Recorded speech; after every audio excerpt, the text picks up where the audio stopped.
بسم اللہ الرحمن الرحیم۔ السلام علیکم۔ امید کرتا ہوں کہ آپ سب دوست خیر و عافیت سے ہوں گے۔ اللہ پاک سے دعا ہے کہ اللہ پاک آپ سب کی تمام جائز خواہشات پوری فرمائے۔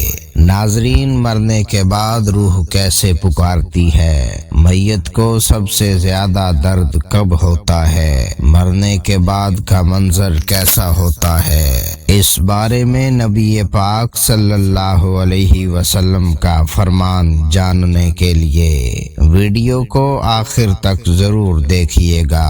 حضرت زیاد سے روایت ہے کہ نبی کریم صلی اللہ علیہ وسلم نے فرمایا کہ میت پر سب سے زیادہ سخت حالت اس وقت ہوتی ہے جب غسل دینے والا اس کو نہلانے کے لیے آتا ہے، اس کی انگلی سے انگوٹھی اتارتا ہے، جسم سے لباس اتارتا ہے، سر سے امامہ جدا کرتا ہے، اس کی روح بے چین ہو کر فریاد کرتی ہے، جس کی آواز جن و انس کے سوا سب سنتے ہیں، اور کہتی ہے اے نہلانے والے، تجھ کو خدا کی قسم میرے کپڑے بہت نرمی سے اتارو، کیونکہ ملک الموت کے پنجے کی تکلیف سے مجھے پوری طور پر ابھی آرام نہیں ملا۔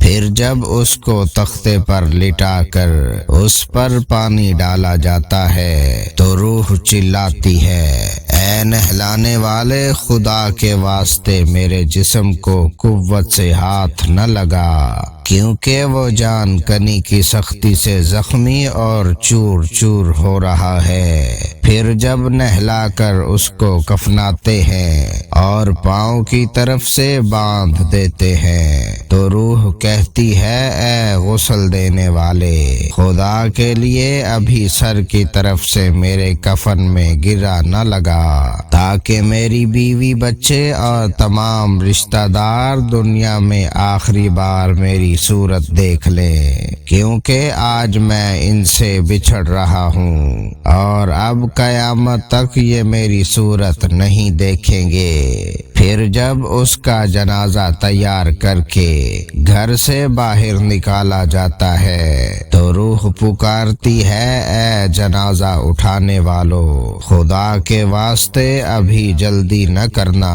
تاکہ میں اپنے بال بچوں اور عزیز و اقارب سے رخصت ہو لوں۔ اے جنازہ اٹھانے والو، میں اپنی اولاد کو آج یتیم اور بیوی کو بیوہ چھوڑے جاتا ہوں، خدا کے لیے میرے بعد ان کو تکلیف نہ دینا۔ میں اپنا گھر اور مال و اسباب دوسروں کے لیے چھوڑے جاتا ہوں، اب یہاں کبھی واپس نہ آؤں گا اور قیامت تک کسی کی صورت نہ دیکھوں گا۔ پھر جب جنازہ اٹھا کر چلتے ہیں تو میت کہتی ہے اے میرے بھائیو، میں نے آج تک جو کچھ مال و اسباب جمع کیا تھا وہ صرف وارثوں کے لیے تھا، آج ان میں سے کوئی میرے گناہوں کا ذرا سا بھی بوجھ نہیں اٹھا سکتا، ہر چیز کا حساب مجھ سے لیا جائے گا اور میرے وارث کھائیں گے اور اڑائیں گے۔ پھر جب نماز جنازہ کے بعد دفن سے پہلے کچھ لوگ اپنے اپنے گھر جانے لگتے ہیں تو میت کہتی ہے اے میرے بھائیو، خدا کے واسطے ابھی سے ایسا ظلم نہ کرو، مرنے والا تم سے مانوس تھا اور تم دفن سے پہلے لوٹے جاتے ہو۔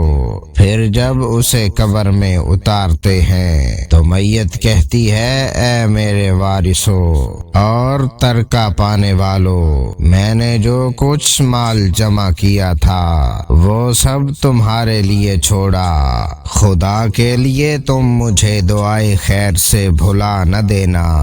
بزرگوں کا قول ہے کہ آخرت کی منزلوں میں سے قبر پہلی منزل ہے۔ اگر اس منزل میں نجات پائی تو اس کے بعد کی منزلیں بہت آسان ہیں، اور اگر یہاں عذاب میں مبتلا ہوا تو آگے چل کر اس سے زیادہ سختی ہوگی۔ حدیث شریف میں آتا ہے کہ مردہ قبر میں ایسا ہے جیسے کوئی شخص پانی میں ڈوب رہا ہو اور مدد کے لیے فریاد کرتا ہو۔ مردہ ہر وقت اپنے ماں باپ، بھائی بہن، اولاد اور دوست وغیرہ اپنے سے دعائے خیر اور فاتحہ کا منتظر رہتا ہے۔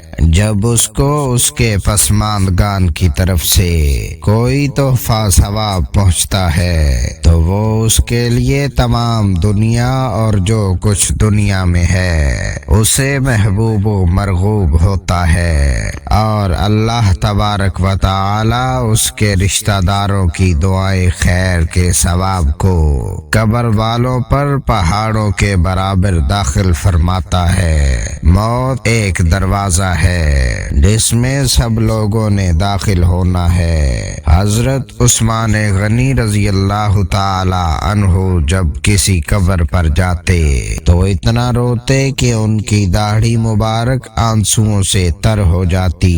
آپ سے پوچھا گیا، آپ جنت و جہنم کا تذکرہ کرتے ہوئے اتنا نہیں روتے مگر قبر دیکھ کر روتے ہیں؟ کہنے لگے، رسول اللہ صلی اللہ علیہ وسلم نے فرمایا کہ قبر آخرت کی پہلی منزل ہے، لہذا اگر مرنے والا اس سے نجات پائے تو بعد کی منازل اس کے لیے کہیں زیادہ آسان ہیں، اور اگر اس کی تکلیف سے نجات نہ پائے تو بعد کے مراحل اس سے بہت زیادہ سخت ہیں۔ اور فرمایا کہ رسول اللہ صلی اللہ علیہ وسلم کا ارشاد ہے، میں نے کبھی کوئی منظر نہیں دیکھا مگر قبر اس سے زیادہ سخت ہے۔ کیا ہمارے لیے ان قبروں میں عبرت نہیں ہے؟